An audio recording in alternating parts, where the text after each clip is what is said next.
For today's Pocono 500 here on TNT. Tony Stewart and Jeff Gordon were on the front row. Qualifying was rained out, so the field was set by the rule book. Tony lost a car in practice here on Saturday. He moves to the rear of the field, so the entire inside line will move up. So joining Gordon on the front row will be Jimmy Johnson, his Hendrick teammate.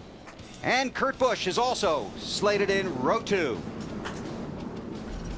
Back in row 3, you'll find Ryan Newman getting ever so close to a win. And Kyle Busch, who got the nationwide win last night, but has really struggled at this track.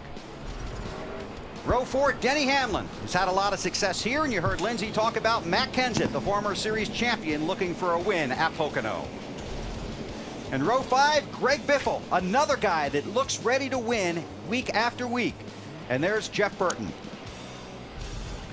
In row 6, Carl Edwards. He's a past Pocono winner. And Mark Martin, 6 second place finishes here, no wins. David Rudiman got the win at Lowe's Motor Speedway, next to defending race champion Casey Kane. Back in row 8, Juan Pablo Montoya, who really had his hands full in practice, and Clint Boyer for Richard Childress Racing.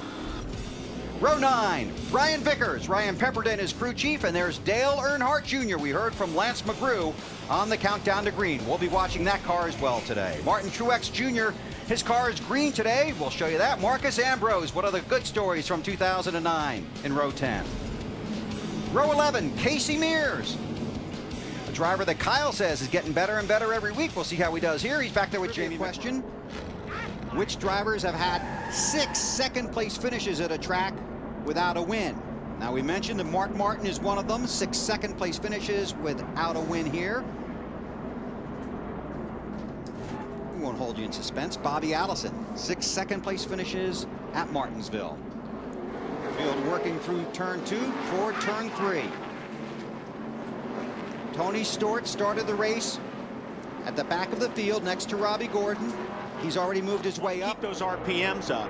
And, woo, boy, it looks like it's slippery up there. But, yeah, you can see someone's always going to try to bottom. Yeah. I mean, you're going to see if there's going to be any grip down there. You see Kurt Busch giving it a shot. But you see, just exactly like you said, Wally, you see the 24 power back on the outside because he's got the momentum. Kurt's car's pretty stout down that front stretch, though. This will be a good indicator right here to see go through turn 1. You see the high side right there. You keep the RPMs wound up, but you know what? Yep. Looks like the 24 is going to get off the corner. I'll tell you what, you're right, Kyle. That 2 car's got a pony in it. Yeah. Now, you saw him go through 3 and 4, or through turn 3 side by side. You saw him go through turn